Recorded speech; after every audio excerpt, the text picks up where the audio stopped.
Our scripture reading is found in the book of First Timothy, chapter 6, verses 6 to 11. Now godliness with contentment is great pain, for we brought nothing into this world, and it is certain we can carry nothing out. And having food and clothing, with this we shall be content. But those who desire to be rich fall into temptation and a snare, and into many foolish and harmful lusts which drown men in destruction and perdition. For the love of money is the root of all kinds of evil, for which some have strayed from the faith in their greediness, and pierced themselves through with many sorrows. But you, O man of God, flee these things and pursue righteousness, godliness, faith, love, patience, gentleness. Good morning, everyone. Please open your Bible in the book of Proverbs, chapter 20, verse 21. An inheritance gained hastily at the beginning will not be blessed at the end. Let us pray. Father God, we give thanks to you this morning because you have given us an opportunity to study your word.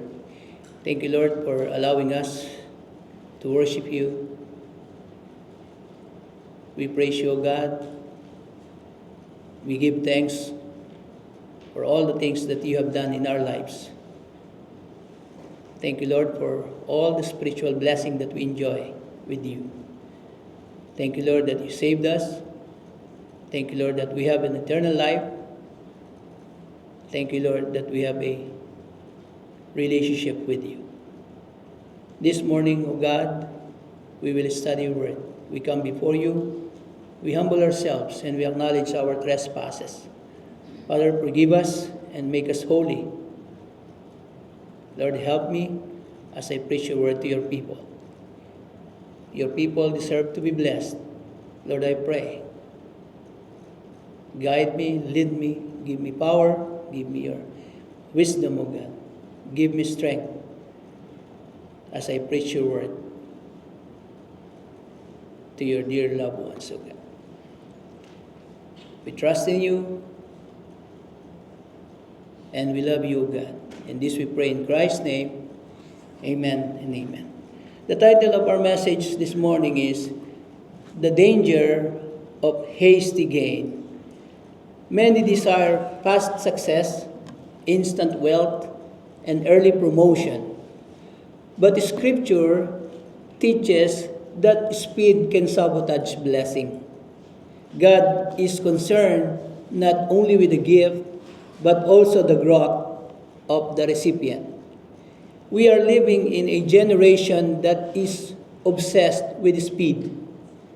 Fast food, fast internet, fast money, fast success. Everything around us screams, get it now, don't wait. People don't want process anymore. They want possession. They don't want development. They want delivery. They don't want preparation. They want promotion. But the danger is this. When you receive something faster than God intended, you may lose it sooner than you expected. In Luke 15:11 to 24, which we read, we see a young man who could not wait for his time.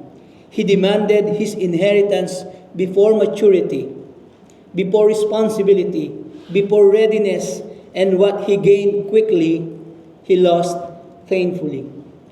The world says, hurry up and get it. But God says, grow up before you get it. Because God is not only interested in what He gives you. He is deeply concerned about who become when you receive it. That is why Proverbs 20 verse 21 warns us, an inheritance gained hastily at the beginning will not be blessed at the end. And 1 Timothy 6 reminds us that the pursuit of gain without godliness leads not to blessing, but to destruction. So today, we are going to uncover a powerful truth Not every open door is a blessing. Not every quick gain is from God. And not every early success will end well. Because in the kingdom of God, timing matters, character matters, process matters. If you rush what God is developing, you may ruin what God intended to bless. This message will challenge us to ask, are we willing to wait for God's best, or are we settling for what comes fast but doesn't last? Proverbs 20:21 says, an inheritance gained hastily at the beginning will not be blessed at the end. We will see this, the quest of hasty gain. This verse sets the tone for a timeless truth. When something is obtained too quickly, without preparation, without process, or patience, it often lacks lasting value and divine error. And divine favor, God's design is not merely to give, but to grow the one who receives. The danger of hasty gain lies not only in the possession itself, but in the condition of the person who receives it. Let us look the desire for immediate possession. Human nature often craves immediacy. We want results without waiting, success without struggle, and blessing without preparation. This desire reveals a deeper issue. We want what we have not yet matured to handle. The heart reaches for outcomes that the character has not yet been shaped to sustain. In Luke 15:12, and the younger of them said to his father, this is the story of the prodigal son, and the younger of them said to his father, Father, give the portion of goods that falls to me. So he divided to them his livelihood. The prodigal son wanted inheritance without process. This is clearly illustrated in Luke 15:12, where the younger son demands his inheritance prematurely. Father, give me the portion of goods that belongs to me, or that falls to me. In essence, he was asking for what legally and culturally belonged to him only after his father's death. His request was not just financially immature, it was relationally insensitive and spiritually revealing. He wanted the benefits of sonship without the responsibilities, the resources without the relationship, and the inheritance without the process. The tragedy is not that he received it, but that he received it too soon. Without maturity, my brothers and sisters, without discipline or wisdom, the blessing became a burden.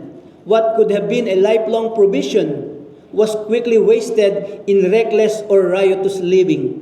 This shows that when desire outruns development, destruction often follows. God withholds certain blessings not to deny us, but to prepare us, because premature possession can lead to permanent loss. Let us look the danger of impatience. In Isaiah 28:16, the Bible says, Therefore, thus says the Lord God, Behold, I lay in Zion a stone for a foundation, a tried stone, a precious cornerstone, a sure foundation. Whoever believes will not act hastily. Whoever believes will not act hastily. Impatience is one of the greatest threats to spiritual integrity. It tempts us to move ahead of God's timing, to force outcomes, and to take matters into our own hands.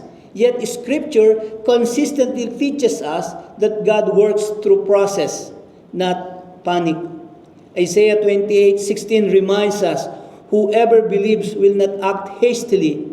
Faith and haste cannot coexist. True faith waits. True faith trusts and rests in God's timing. It understands that delay is not denial, but divine preparation. When we rush, we reveal a lack of trust in God's plan. 1 Samuel 13:8-9. This is the story of the king. Then he waited 7 days. This is the story of King Saul. Then he waited 7 days according to the time set by Samuel, but Samuel did not come to Gilgal, and the people were scattered from him. So Saul said, "Bring a burnt offering and peace offering here to me." And he offered the burnt offering which hindi niya dapat gawin. But he did it. The account of Saul in 1 Samuel 13:8-9 provides a sobering example. Saul was instructed to wait for Samuel to offer the sacrifice before going into battle. However, as the day passed and pressure mounted, Saul grew anxious. The people were scattering. The enemy loomed, and Samuel had not yet arrived. Instead of trusting God's timing, Saul took matters into his own hands and performed the sacrifice himself. This act may have seemed practical in the moment, but it was fundamentally disobedient. Saul's impatience led him to step outside of God's order and authority. The consequence was severe. He forfeited God's favor and ultimately his kingdom lost. With what he tried to secure through haste, he lost through disobedience. Impatience often disguises itself as urgency, but its root is unbelief. It says God is too slow, or God may not come through. But every time we act ahead of God, we step into territory that God has not blessed. The result is always the same. What is gained hastily will not endure. The result, impatience, leads to disobedience. Number 2, let us look the risk of unprepared possession. One of the greatest dangers in life is not the absence of blessing, but the presence of blessing without readiness. To receive something valuable without the character, without the discipline, without the maturity to sustain it, is to stand on unstable ground. God, in His wisdom, does not merely desire to bless His people. He desires to prepare them. Without preparation, without preparation, possession becomes a risk rather than a reward. See, here we look at the lack of spiritual maturity.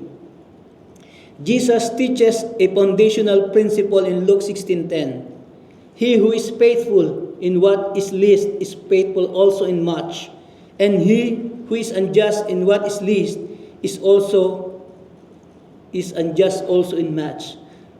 This reveals that God measures readiness not by what we desire, but by how we handle what we already have. Small responsibilities are not insignificant. They are tests of character. Faithfulness in the little things is the training ground for greater things. Spiritual maturity is developed through consistency, through obedience and stewardship over time. Many desire much but neglect the least. Yet in God's economy, promotion is not based on ambition. It is based on proven faithfulness. If a person cannot manage small blessing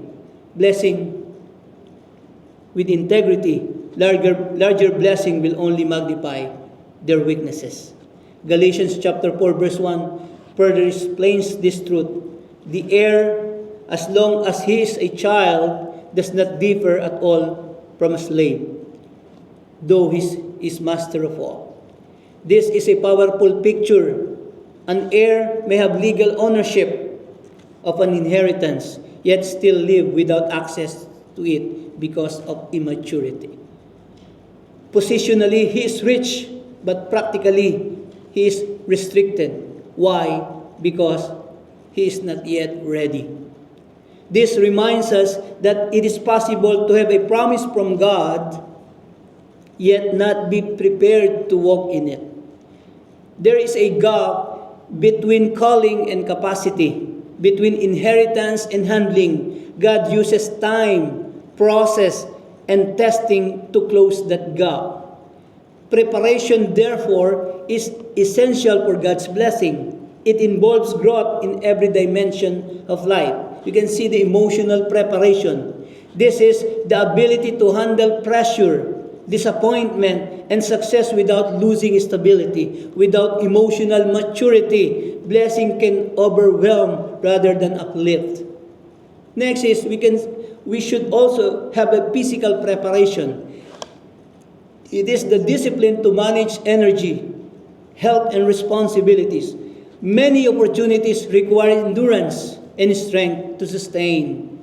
And the next one is we should have a mental preparation. This is the development of wisdom, understanding, and sound judgment.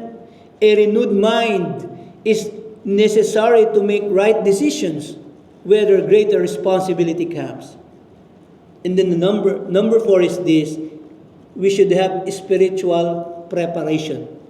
This is the most critical of all, involving a deep relationship with our God, obedience to His Word, and sensitivity to His leading. A person may be an heir by promise, yet remain unprepared in practice. And when readiness is lacking, even rightful blessing can become harmful. God's delays are not denials, they are developments. He prepares the person before He releases the provision. The next one is, wealth without wisdom brings ruin. The scriptures also warn about the danger of possessing wealth or resources without the wisdom to manage them. Ecclesiastes 5:13 states, "There is a severe evil which I have seen under the sun, riches kept for their owner to his heart." This is a sobering reality. What was meant to be a blessing can become a source of pain. Wealth in itself is not evil. Money is not evil. Wealth is not evil. But when it is coupled with ignorance, pride, or lack of discipline, it becomes destructive. Without wisdom, people can misuse, mismanage, and ultimately lose what they have been given instead of bringing security. Wealth becomes a burden. Instead of producing peace, it creates anxiety and downfall. The Apostle Paul reinforces this warning in 1 Timothy chapter 6 verse 9. But those who desire to be rich fall into temptation. This is real, my brothers and sisters. That's why many believers, they fall into temptation and a snare and into many foolish and harmful lusts, which drown man in destruction and perdition. The issue here is not simply riches, but the uncontrolled desire for them. When the heart is not prepared, wealth feeds unhealthy appetite rather than godly purposes. Unprepared possession often leads to mislead priorities in life. People begin to trust in riches rather than in God. It is happening now in our fallen world. People begin to trust in riches rather than in God. But we as believers, we are not like them. They become driven by greed rather than guided by wisdom. In the end, what they pursued for gain becomes the very thing that leads to their own ruin. This is why preparation is more important than possession. God is not just interested in giving resources. He is interested in raising stewards. Without wisdom, wealth corrupts. Without character, success collapses. Without spiritual grounding, increase becomes instability. Let us look on the third, the decline of rushed blessings. Proverbs 20:21 once again anchors this truth. An inheritance gained hastily at the beginning will not be blessed at the end. What begins quickly does not always end well. Rushed blessings often carry with them the seeds of their own decline. Without God's timing and proper preparation, what appears to be gained can slowly deteriorate into loss. The issue is not simply how something begins, but how it is sustained and ultimately how it ends. We can see it diminishes over time. In Proverbs 13:11 declares, wealth gained by dishonesty will be diminished, but he who gathers by labor will increase.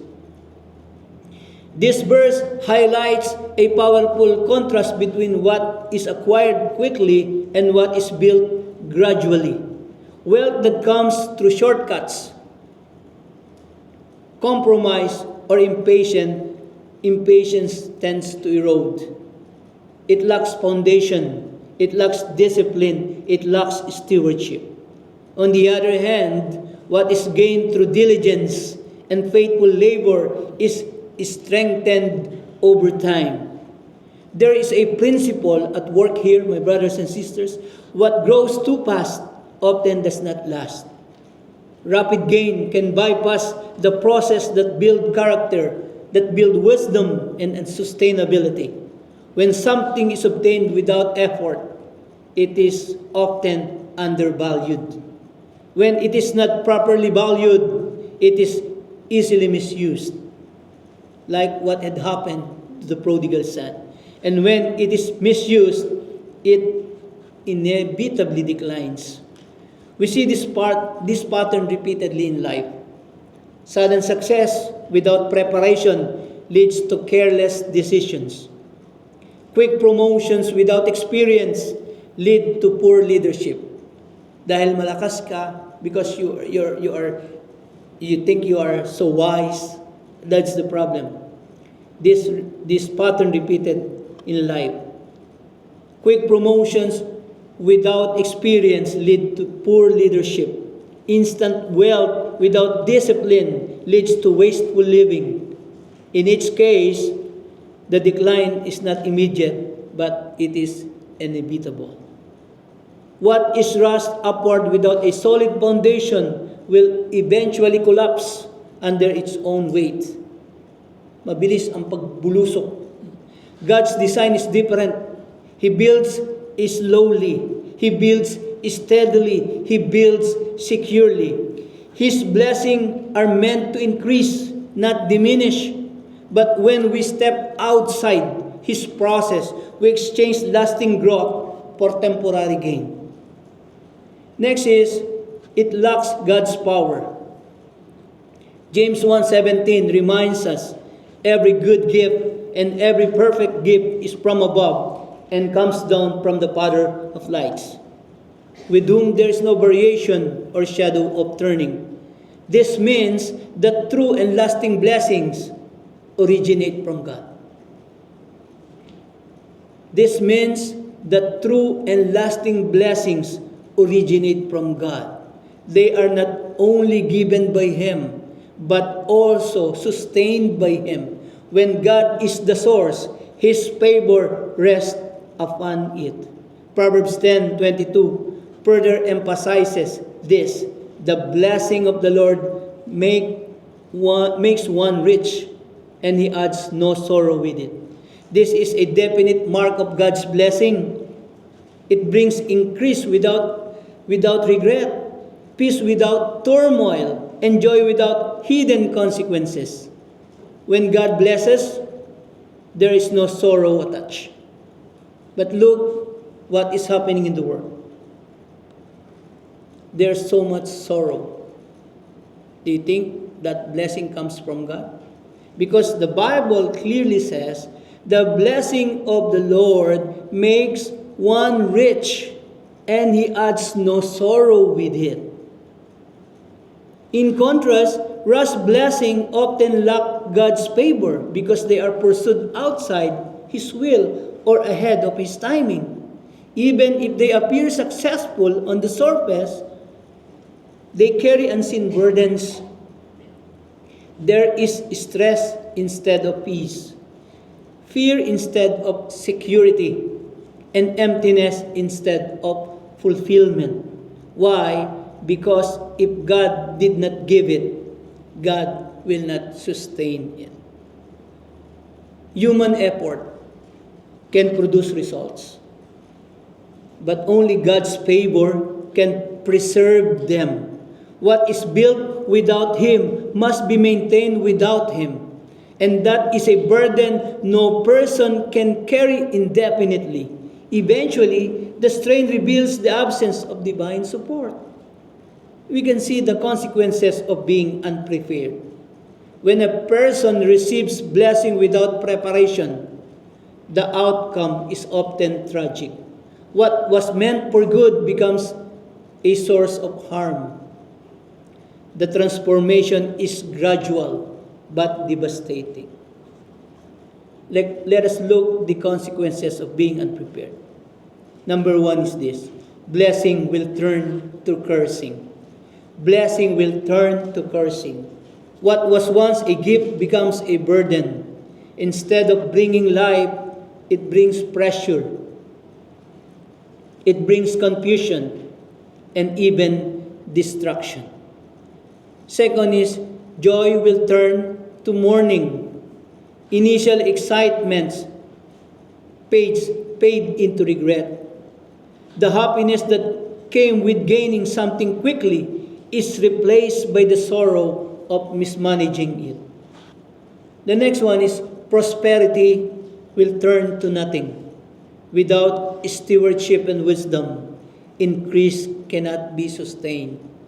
What once flourished begins to fade until nothing remains. The next one is, bread will turn to stone. What once satisfied becomes empty and lifeless, like bread turning into stone. The blessing loses its ability to nourish and sustain. And these outcomes are not caused by the blessing itself, but by the lack of readiness in the one receiving it. The same gift that could have produced life becomes destructive when handled without preparation. Then the number 4 is, let us look the importance of God's process. Why God's process is important. In a world that values speed, efficiency, and instant results, God's way often feels slow and deliberate. Yet His process is never accidental. It is intentional, it is purposeful, and deeply rooted in His desire to prepare His people for lasting blessing. God is not only concerned with what we receive, but who we become in the process of receiving it.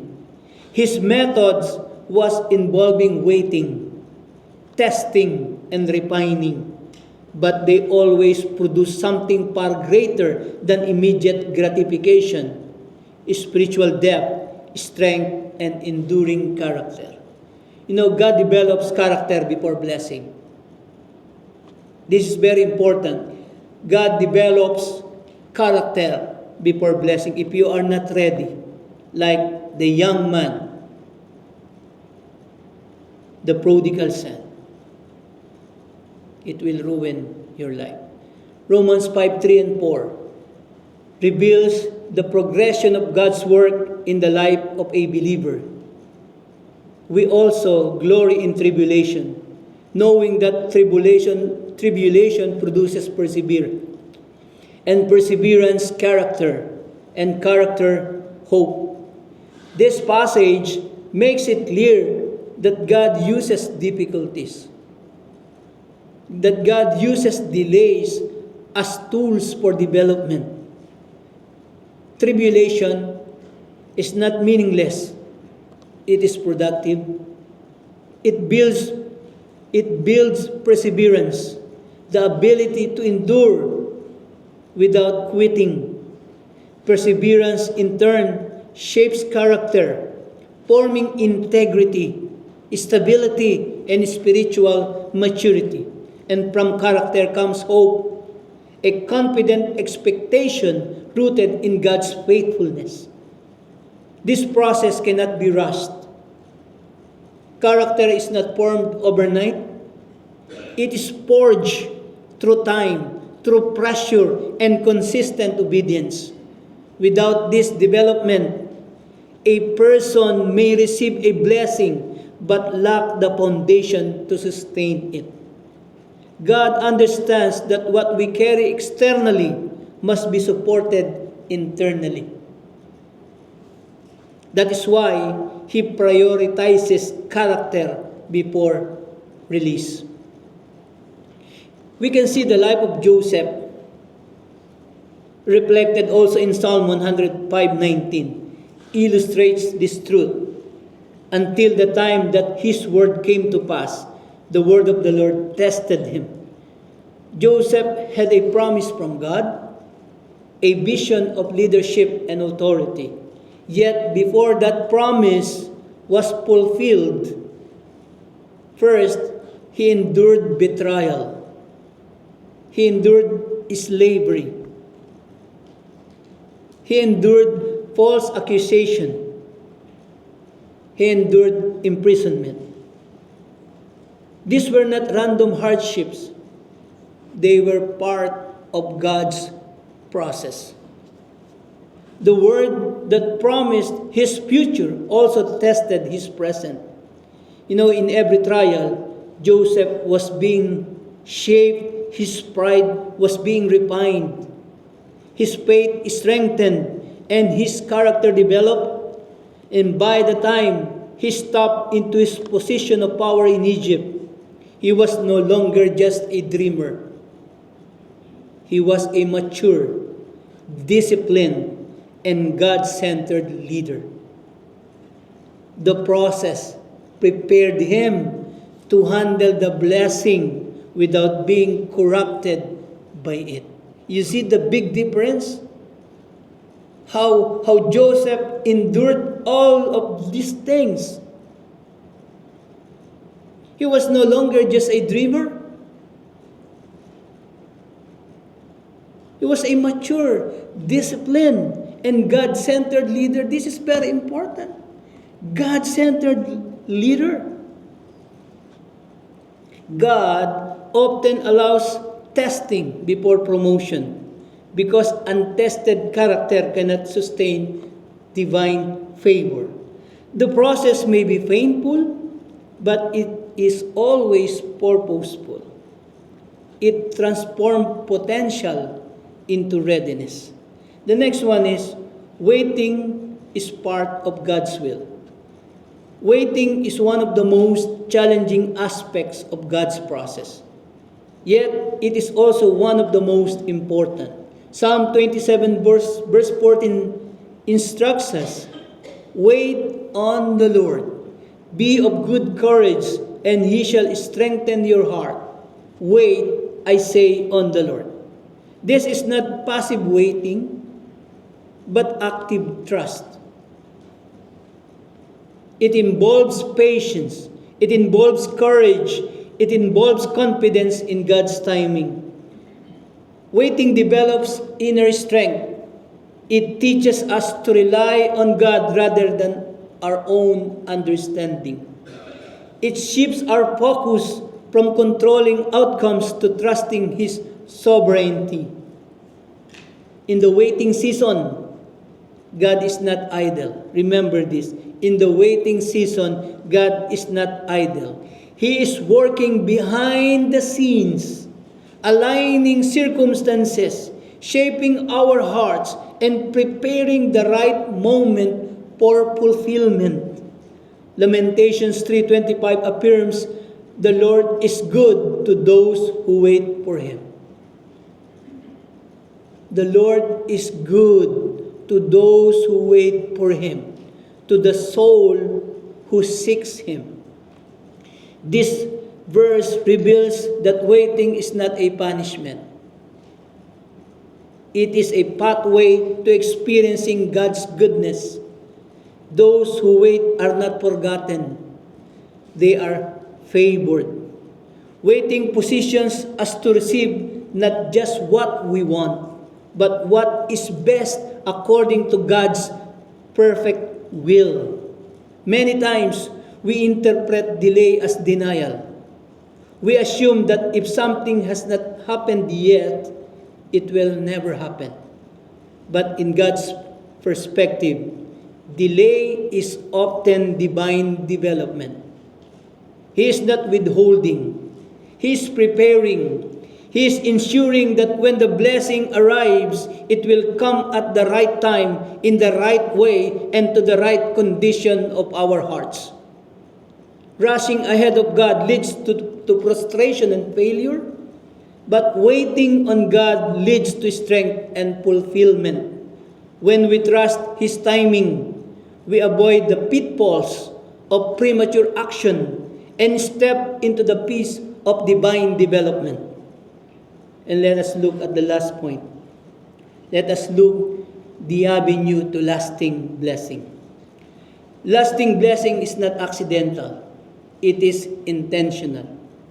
It is not built on shortcuts, but on spiritual alignment with God's principles. It is aligned with God's principle. While the world promotes speed and self-reliance, Scripture reveals a better way, a path marked by seeking God, walking in diligence, and trusting His perfect timing. These are not merely steps to success. They are the foundations of life that is sustained, fruitful, and pleasing to God. What are the avenue to lasting blessing? Number one is seek God first. Seek God first. Jesus establishes the priority in life. Matthew 6:33a says, "But seek first the kingdom of God." Who is your priority? Who is the number one person in your life? The Lord Jesus Christ said, "But seek first the kingdom of God." Before pursuing provision, before pursuing position, before pursuing prosperity, we are called to pursue God Himself. Seeking God first means placing Him at the center of our desires, at the center of our decisions, at the center of our direction. It is not a part-time effort, but a wholehearted pursuit. Jeremiah 29 verse 13 says, deepens this call, "And you will seek me and find me when you search for me with all your heart." God is not hiding from us. God is not hiding from us. But He does require sincerity. Half-hearted seeking produces shallow results, but wholehearted pursuit leads to true encounter. When God becomes our primary focus, everything else begins to align properly. Psalm 105:4 urges, "Seek the Lord and His strength, seek His face evermore." This is a continuous action. Seeking God is not a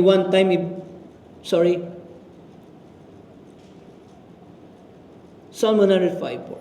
This is a continuous action. Seeking God is not one-time event. It is a lifestyle. It means depending on His strength daily, desiring His presence continually, and prioritizing relationship over results. Isaiah 55:6 says, "Seek the Lord while He may be found. Call upon Him while He is near." There are moments when God draws near in a special way, inviting us to respond. Those who recognize and respond to these moments position themselves for deeper intimacy and greater blessing.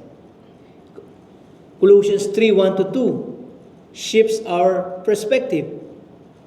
Seek those things which are above. Set your mind on things above, not on things on the earth.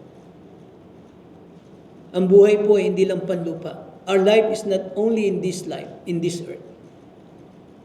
That's why Paul reminded us, seek those things which are above. Set your mind on things above, not on things on the earth. Lasting blessing begins with a transformed focus.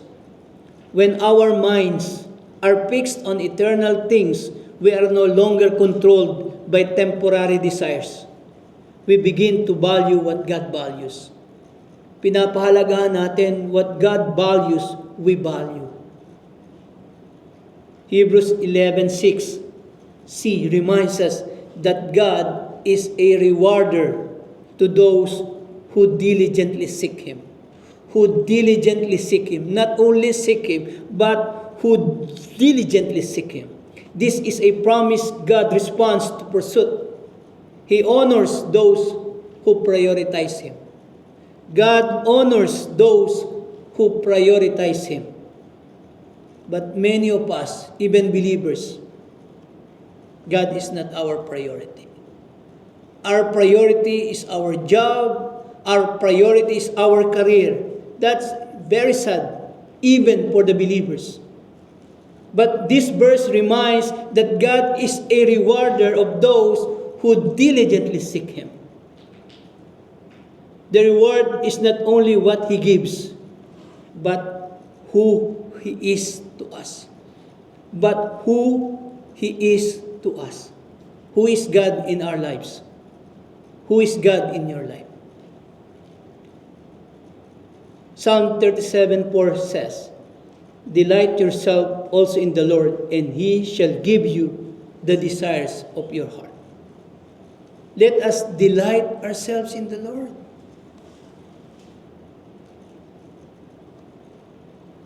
And in return, He shall give you the desires of your heart. When we delight in God, our desires begin to change. We no longer seek blessings apart from Him. We find our joy in Him. And in that place, He entrusts us with desires that align with His will. Desires He is willing to fulfill. Seeking God first is the starting point of lasting blessing. It ensures that we receive comes from the right source and serves the right purpose. Number 2 avenue is this: let us walk in diligence. While seeking God aligns our hearts, diligence aligns our actions. Scripture consistently emphasizes the value of hard work, discipline, and perseverance. Proverbs 21:5 states, "The plans of the diligent lead surely to plenty, but those of everyone who is hasty surely to poverty." Diligence produces steady progress, while haste leads to careless decisions and eventual lack. God's blessings often flow through consistent effort, not impulsive action. Proverbs 10:4 reinforces this: He who has a slack hand becomes poor, but the hand of the diligent makes rich. Diligence is not just about effort. It is about responsibility. It reflects a heart that values stewardship and honors God through faithful work. And Proverbs 12:24 adds, "The hand of the diligent will rule, but the lazy man will be put to forced labor." Diligence positions a person for leadership and influence. It creates opportunities that laziness forfeits. And Proverbs 13:4 highlights the difference between desire and discipline. The soul of a lazy man desires and has nothing, but the soul of the diligent shall be made rich. Kaya may kasabihan tayo, daig ng maagap. No. Daig ng maagap ang masipag. But the soul of the diligent shall be made rich. Many people have dreams, like you and me. Even I'm in 50s, still dreaming. No. Many people have dreams, but not everyone is willing to work toward them. Diligence bridges the gap between vision and reality. Young people, I encourage you, be diligent. Diligence bridges the gap between vision and reality. Proverbs 22 verse 29 elevates diligence further. Do you see a man who excels in his work? He will stand before kings. Do you see a man who excels in his work? He will stand before kings. Excellence attracts recognition. When we give our best, doors open that cannot be forced. And the New Testament echoes this principle. Romans 12:11 calls us to be not lagging in diligence, fervent in spirit, serving the Lord. Our work is ultimately an act of worship. Our work, what we are doing right now for God, our soul winning, our Bible studies, your choir, everything, our work is ultimately an act of worship. It is not just about achieving goals, but about honoring God. We honor God when we sing for Him. We honor God when we do soul winning. We honor God when we worship Him. Ecclesiastes 9:10 urges, whatever your hand finds to do, do it with your might. Give your best. Whatever your hand finds to do, do it with your might. Yesterday, my youngest son compete sa pagtakbo. But he says, hindi siya nanalo. He lost. I told him, it's okay. It's okay. The important is how you prepare yourself. Unti-unti. Yung tagumpay cannot be attained overnight. It is a process. But let me remind every one of you this morning, whatever your hand finds to do it with your might. Huwag tsamba. Do it with your might. If you are an engineer, whatever your hand finds to do it with your might. When you are a teacher, a doctor, a student, a pastor, a minister, a preacher, whatever your hand finds to do it with your might. You know this message, I spent about 2 a.m. last night. Why? Because I saw the importance of this verse. Whatever your hands finds to do it with your might. Just give your best shot. This speaks of wholehearted effort. Half-hearted works produces limited results. But committed effort reflects integrity and purpose. Galatians 6:9 provides encouragement. Let us not grow weary while doing good, for in due season we shall reap if we do not lose heart. Ang ganda po ng talata. Let us not grow weary while doing good, for in due season we shall reap if we do not lose heart. Diligence requires endurance. Results may not be immediate, but they are inevitable for those who persist. Walking in diligence ensures that when blessings come, we are ready to steward them well. It transforms opportunity into lasting fruit. And the last one, the last avenue of lasting blessing is this. Trust God's timing. Even with the right priorities and diligent effort, timing remains crucial. Lasting blessing depends not only on what we do, but when it happens.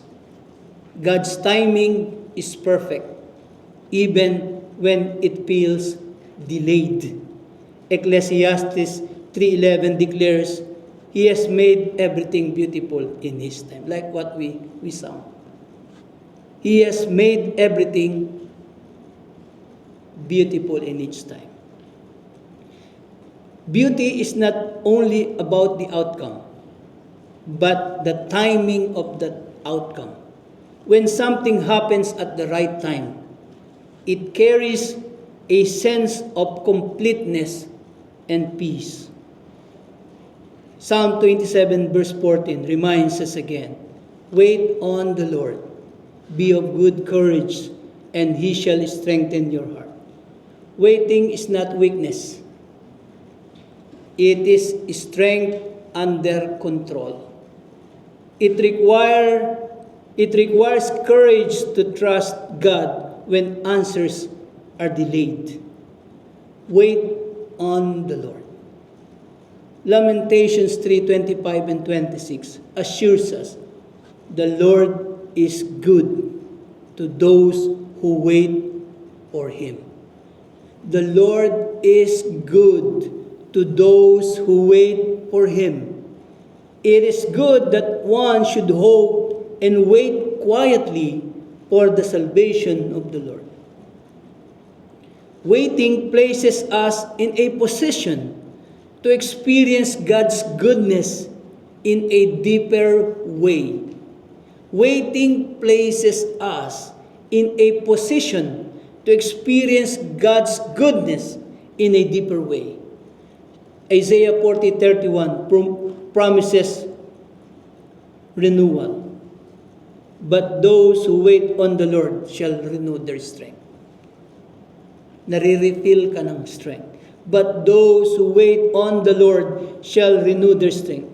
Instead of draining us, waiting strengthens us. It builds endurance and deepens our dependence on God. Habakkuk 2:3 provides clarity. For the vision is yet for an appointed time. Though it tarries, wait for it, because it will surely come. When the Lord say it, it will happen. Every promises has a schedule. Take note on this. Every promise has a schedule. Delay does not cancel destiny. It confirms that God is working according to His perfect plan. Psalm 37 teaches us to rest in the Lord and wait patiently for Him. Resting removes anxiety. It allows us to trust without striving, to believe without forcing.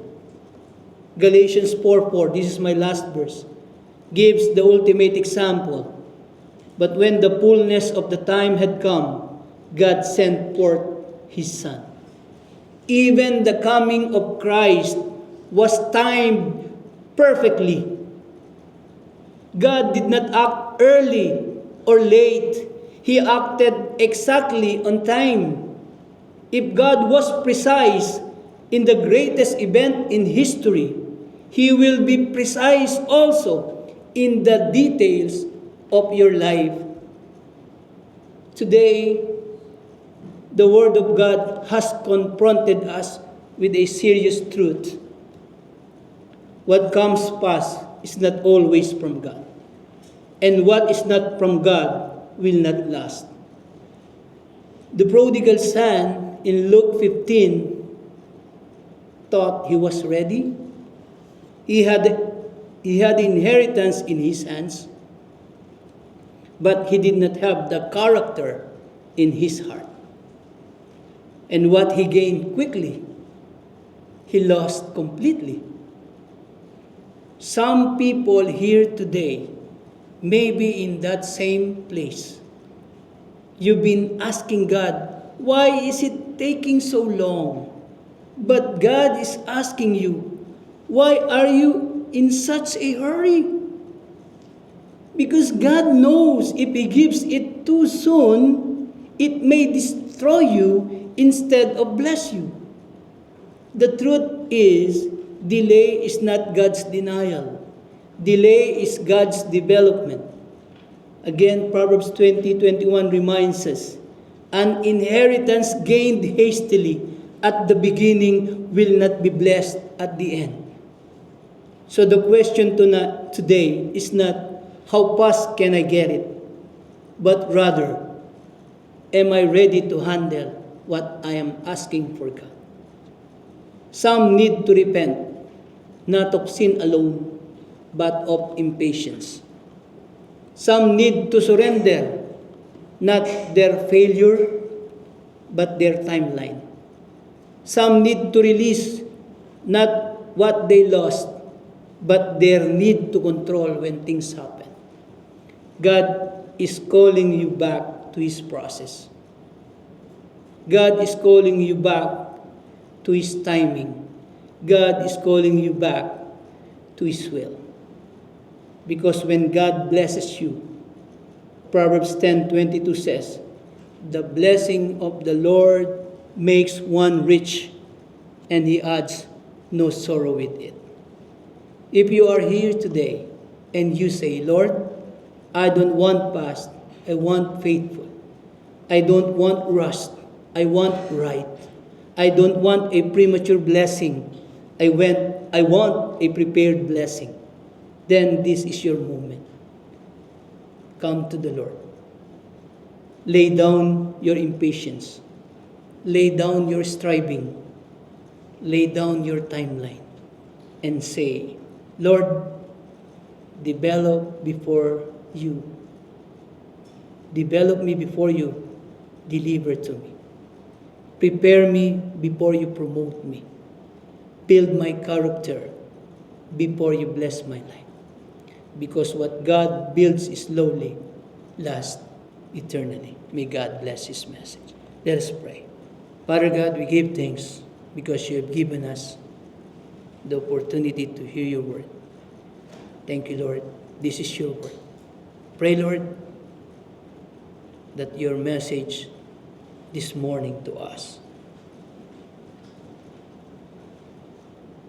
will be a reminder for everyone that we should wait for you, trust in you completely, seek you first,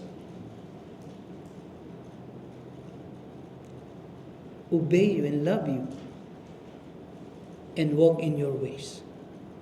Thank you, Lord, for your word. Thank you, Lord, for reminding us this morning. We worship you. We love you, Father God. And thank you for your Holy Spirit who guided us into all truth. And this we pray in Christ's name. Amen.